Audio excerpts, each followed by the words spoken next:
Ladies and gentlemen, I never thought that I will make this video, and it's not a topic I would cover on my channel, but I saw this video from Warm Wine OS and I thought, damn, I guess I need to make a video about it. The whole topic is Warm Wine OS, the first AI-based OS.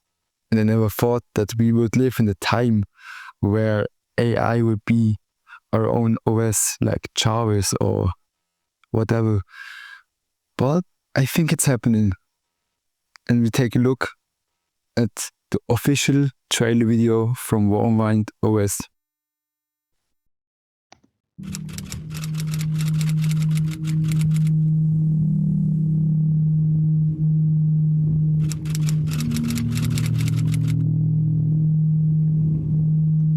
Just think about setting in a mountain. If you're a videographer or whatever, you know how heavy such a lighting gear is. And to bring something to the mountains. Hello and good morning. Today I want to introduce Warm Wind OS. It's a new way of operating system and it defines a new way of interacting with AI.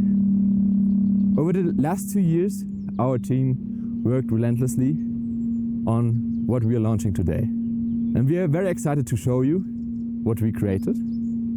And I think you will really much like it. So, when it comes... I also like this style of, on the top left here, of like table of contents and this style of software. Like technology over the last years and even decades or hundreds of years, there were these step changes in history.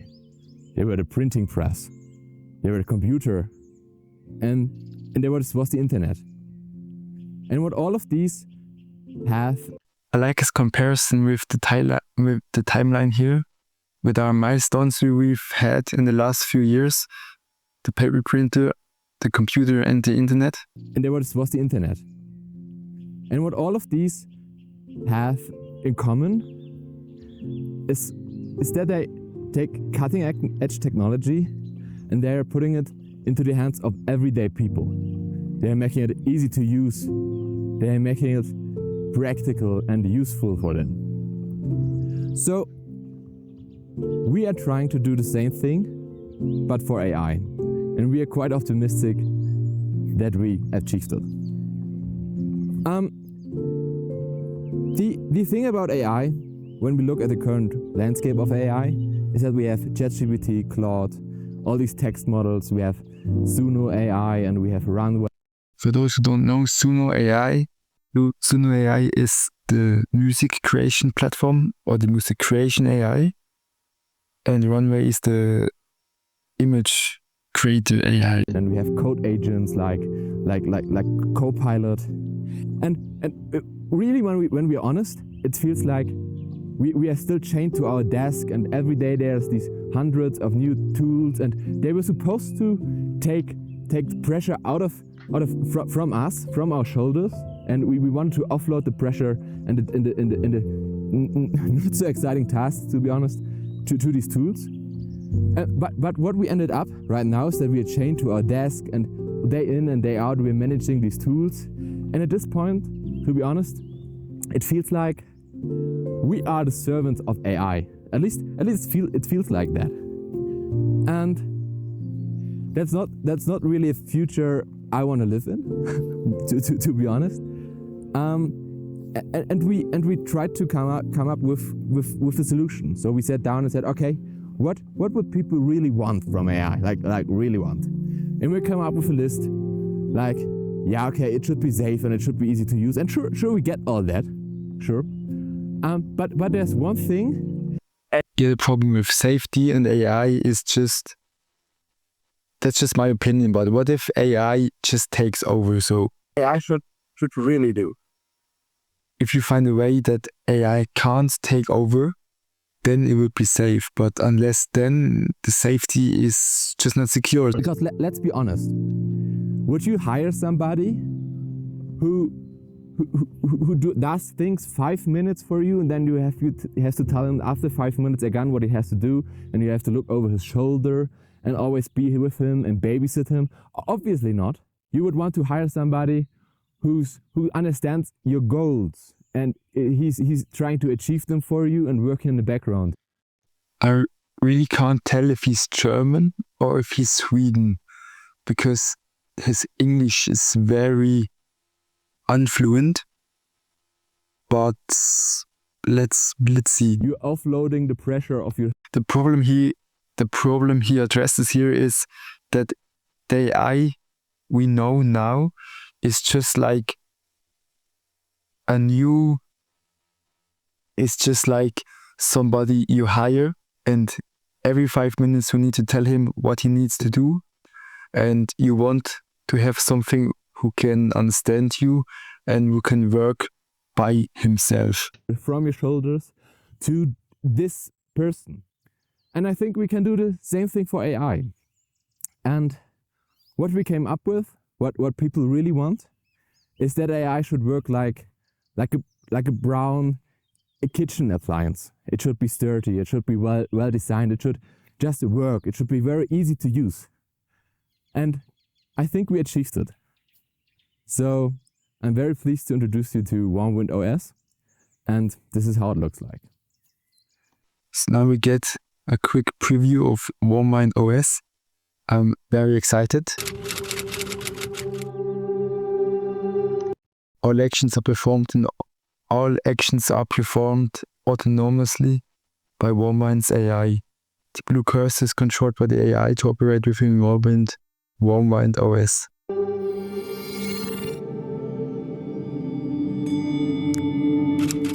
Just for this design, if this is what the OS looks like in Windows we have this navigation bar here, down there we have the Windows logo.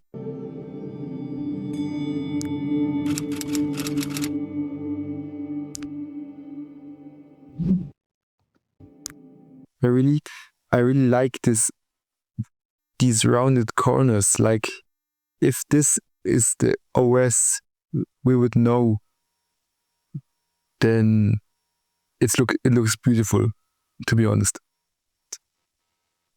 Also, this transparency on the header here is something Windows could incorporate.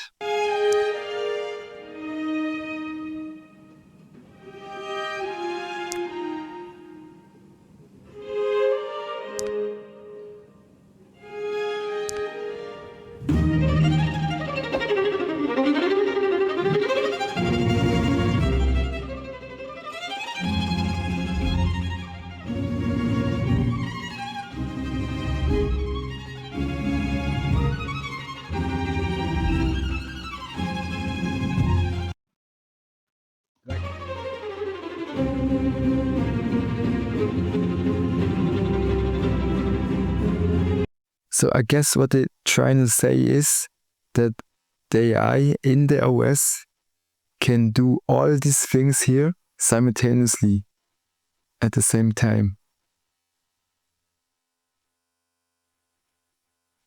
And yes, they are German.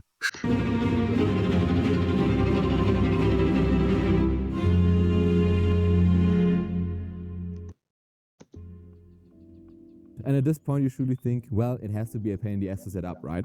But it's quite easy. Let me show you. This is the screen you will log into. As you see, I'm complete. Can we access this link to warmwind.space? So let's see. Okay, so we can't access the page he uses. In Chrome right now. It first prompts you to install your apps. So let's go for an email inbound manager. We use Outlook, whatever it is. And okay, this looks nice. Let's go for an email inbound manager. We use... Is there a button in the center? Oh yeah. So let's go for browse apps. Okay, that's interesting. It's interesting. An email inbound manager. We use Outlook, whatever it is. And now that we have installed our application we want to automate, we can just go down here and say, whenever an email comes in, send every email to the department it's supposed to go to. And obviously, you would, in the real world scenario, you would take some time and define which department does what, obviously. And then you send it. And now it will open the app and it will just work for you. And that's it. So let's look at a different way, which I personally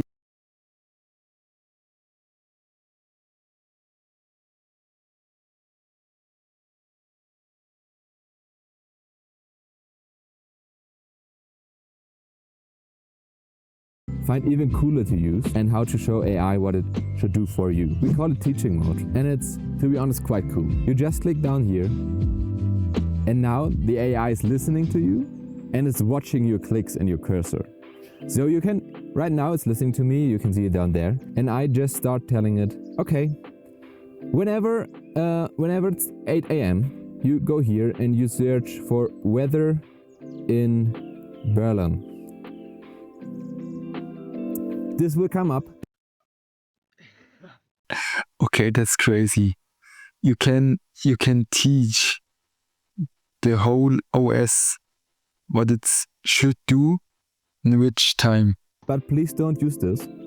I always want the weather for my favorite forecast, and I want this one.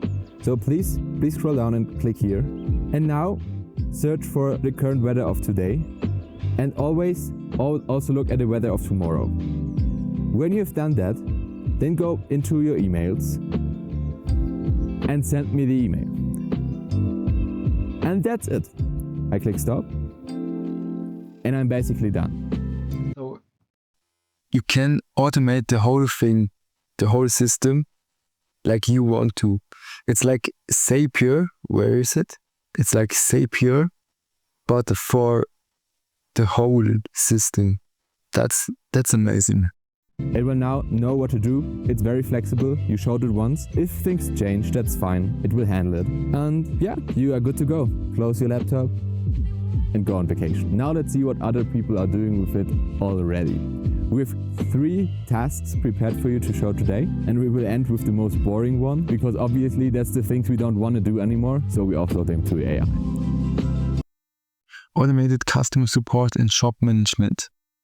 Let's see. So the first thing we want to show you is a basic customer support task. So it got an email account, and every time when it gets an email, it's supposed to respond to the customer by looking up the order informations in the Shopify app, and that's what you can see right now. So it's basically searching for the order, and then it's opening the details and it's looking through the order history, and then it finds basically no tracking number, but it can give him a small estimation. So it basically answers to the email and gives him a predicted order date.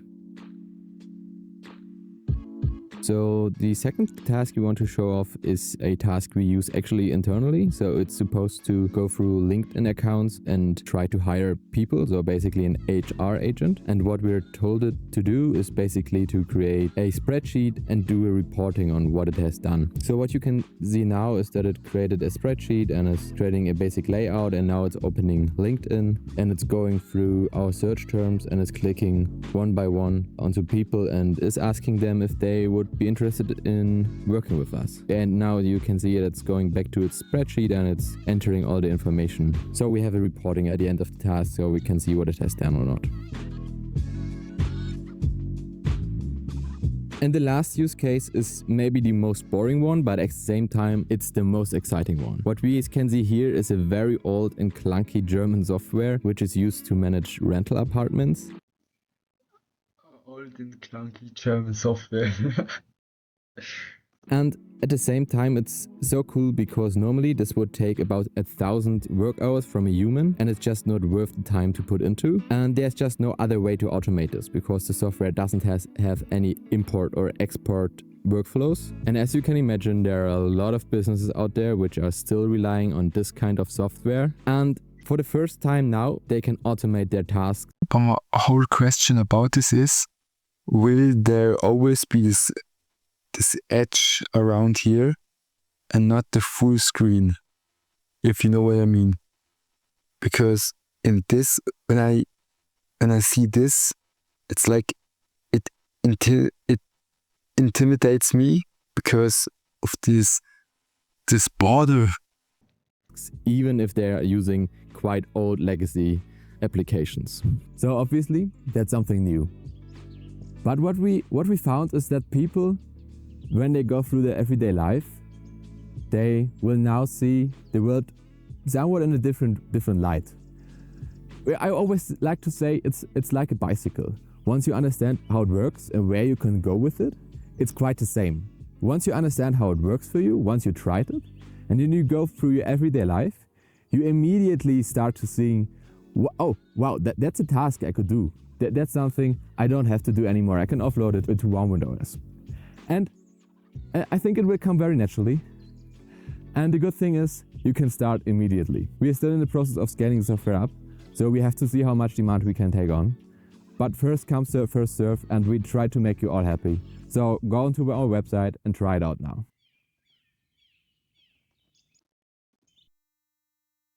Okay.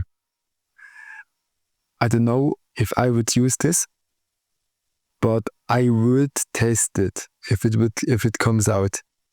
That's for sure. But let me know what you think. I would test it out. Write it down in the comments, whatever. Give this video a thumbs up. Peace out.